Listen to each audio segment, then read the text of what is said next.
It is Wednesday, and we are in the kitchen with Miss Lucy Greer, who joins us every Wednesday, and she never disappoints. Today, we are making a potato casserole. Lucy's always great about these casseroles. She helps you guys get ready with your busy lives. Of course, we have kids, we have moms and dads working, and what better than to make a casserole and please the whole family?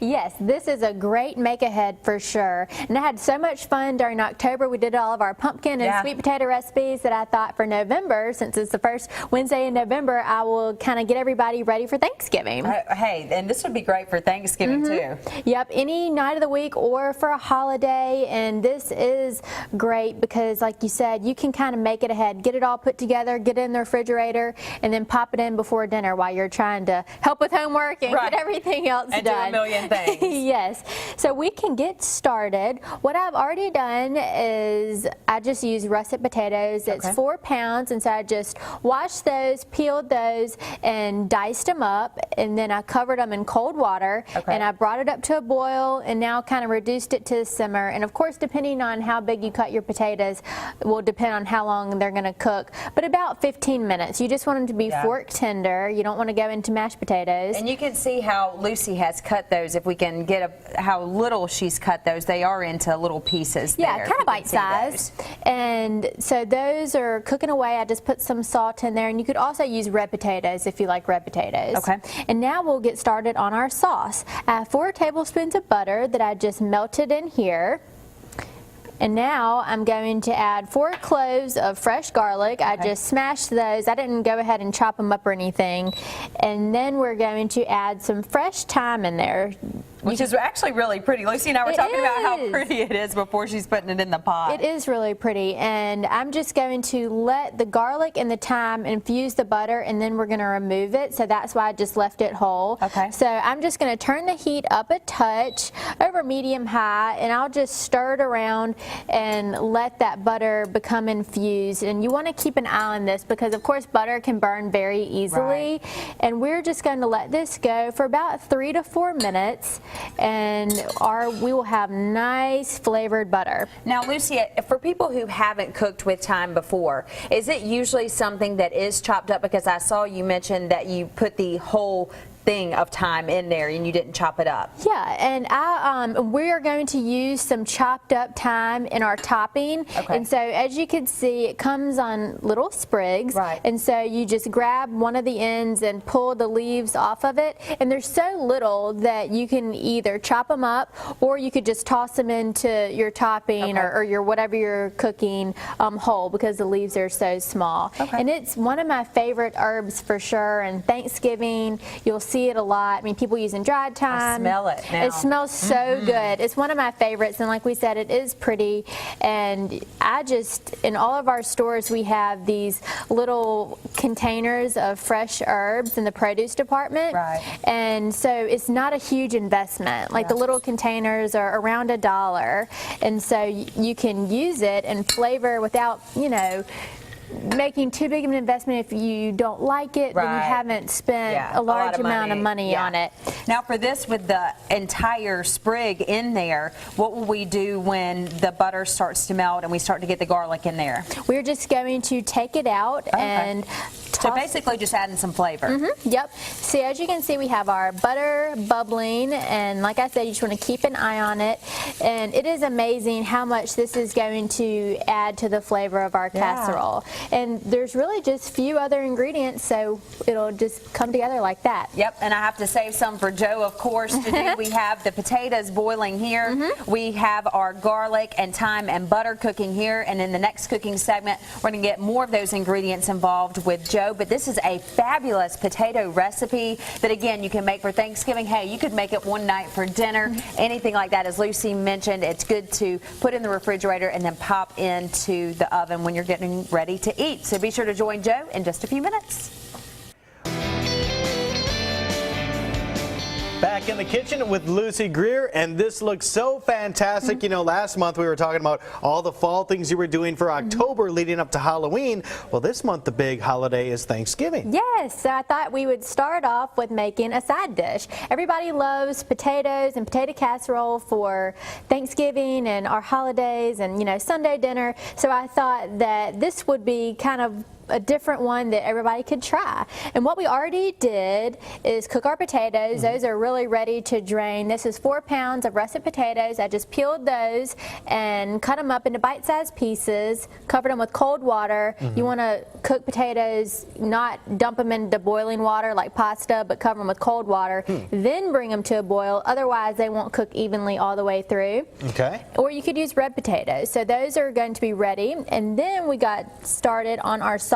I melted 4 tablespoons of butter and we smashed 4 cloves of fresh garlic, tossed those in, and we also tossed in a little handful of fresh thyme. So now it's time to pull that out. We let that cook over medium-high heat while keeping an eye on it so our butter didn't burn, for about 3 or 4 minutes, and so now the butter is infused with all of that great flavor. Yeah, and it smells so good in here right now. That mixture of the garlic and the thyme and the butter. It's really going to add a lot to our potatoes. And now I added 3 tablespoons of all-purpose flour. I'm just whisking that in, so this will help thicken up our sauce nicely. And I'm sure Greer's is a great place to go if you're looking for all of your Thanksgiving foods as we get nearer to the holidays. Yes, definitely. We, of course, will have great Thanksgiving ads going on so everybody can get their turkey and their ham and all of their items that they'll need. Thanksgiving is such a fun time of year because people get in the kitchen, families get together, and, you know, sometimes it's kind of, you only have that one dish, you know, that one time of the year for some reason. Right. Kind of like turkey. I mean, you know, one of those things that is so great, but then it's not something that you have like every week. Right. So we just let that go for just a minute. We let that raw flour taste cook out. And now we are going to add 1 cup of heavy cream and 1 cup of milk into this.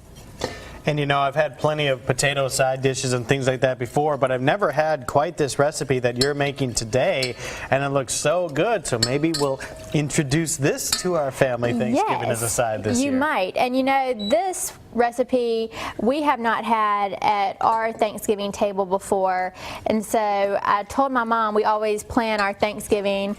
Of course, that's something that we always like to do, is plan our meals together for the holidays. And I said, how about this? I'll test this recipe on Studio 10 and if y'all like it, then we can have it for Thanksgiving. So it may be one of our new ones too. So I just added our heavy cream and our milk, and I'm just going to turn the heat up, and we will just continue whisking this until it thickens up.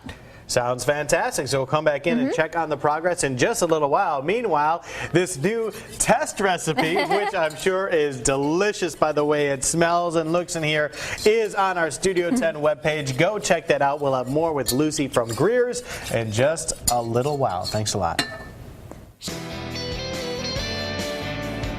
We're finishing up our potato casserole here in the kitchen, and I wish people, I always say this usually when you're cooking, I wish people could smell what's going on because it smells wonderful in here. Good, thank you. Well, it's that sauce that we've been working on. We have our garlic and butter and not rosemary, but thyme that was cooking, and then we added a little bit of flour to thicken up that sauce. Okay. And then we added some milk and heavy cream, and we just brought that up to a bubble, and so it thickened up for us. And now I just added 2 teaspoons of Dijon mustard, which is going to give this sauce a great flavor. It's going to be something different. A little bit of a kick. Yeah, a little bit of a kick, and it's just going to be really nice with that fresh thyme and the cheddar cheese that we're going to add, and something different, you know. It's always nice to have those favorites during Thanksgiving or a holiday, but then, you know, introduce something new, something familiar like a potato casserole, but some new flavors going on. Right. And then we're going to add a cup and a half of cheddar cheese. And we already boiled our potatoes in the first couple of segments, so they're ready to go. Those are ready to go. We have 4 pounds of russet potatoes that we peeled and diced into bite-sized pieces. Okay. And those cooked for about 10-15 minutes until they were fork tender. We just drained those off, and now this will be ready to toss the sauce on there. And Look at that cheesy sauce. I know, look how nicely everything came together. So now, like I said, it is ready to toss into those potatoes. And if you wouldn't mind helping me out. Oh, I'll help out. Oh, good. Chastity really likes to cook. She tells me about the recipes that she's made at home. I tell about them, the success stories. I don't tell you about the failures. So I will pour this on here for you, and if you wouldn't mind mixing it up, and I'll get to work on our quick topping. Every potato recipe typically has some melted cheese on top. So we are going to do that, but we're going to add a little bit of kick to that also. Once Chastity would get that everything mixed up, she will just put it into this sprayed baking dish, and it fits into a 9x13, or this is an 8x8, but it's really deep. I tell you what, this is a good arm workout. Yeah, it is. It's really thick. And so then we are going to make our little topping. We have a cup of the same shredded cheddar, and I have 3/4 cup of panko breadcrumbs. Okay. Now these are Japanese style breadcrumbs. They have a little bit of a crunchier texture than our typical regular breadcrumbs, but of course you can use seasoned breadcrumbs or plain or any one that you have on hand. I just like those for a little bit of extra crunch. Right. And I just picked those up at Greer's, so we have those. And I'm also going to add, for a little bit of color, a teaspoon of paprika. Okay. And then here is some of the fresh thyme. I told you that we used the full stems, and we didn't take it all off to infuse that butter, but I did take it off to put in our topping. And see, the pieces of thyme are so small, the leaves, that I didn't even chop it up for this. Right. So now we will just mix all this together, and this, once you put it in the oven at 350 degrees, we'll put it in for 20 minutes, and then we will take it out and put this topping on there and bake it for another 20 minutes, and it will be ready for your table. So if people were thinking about making this, Lucy, and then putting it in the refrigerator and then popping it in, at what point do they need to stop to put it in the refrigerator? At this point, we will put it in here, and then you'll let it cool down just on the counter, then wrap it up and pop it in the refrigerator. And then when you bring it out, you want to let it sit at room temp for about 30 minutes before it goes in the oven, just so you know, it's not complete chill, or else it'll take a little bit longer to cook. So at this point, we're just ready to put this in. Great job mixing. Oh, I tried to get it all in. This actually would make a great mashed potato recipe too. It really would. It really would. And that's kind of a good thing about potatoes. I mean, they're a little bit forgiving. You know, if you cook them a little bit too long, and they're a little bit softer and kind of mush up a little bit, that's fine. These potatoes look really good. Well, I hope that everybody likes them. I hope that it will become a new favorite at your Thanksgiving table or any holiday. And like I mentioned before, Greer's will have lots of great specials going on for Thanksgiving. Yes. Can you believe it's time for Thanksgiving? We just finished all of our October recipes with Lucy, where she was making a bunch of pumpkin recipes, and now we're finishing up that and moving on to Thanksgiving. I know. Hard to believe, but again, this would be a great recipe. Check it out on our website, fox10tv.com. You can always check out what's going on at Greer's as far as their specials on their website as well. Lucy, thanks again for wrapping this up for us, and check out this potato casserole. It smells wonderful, guys.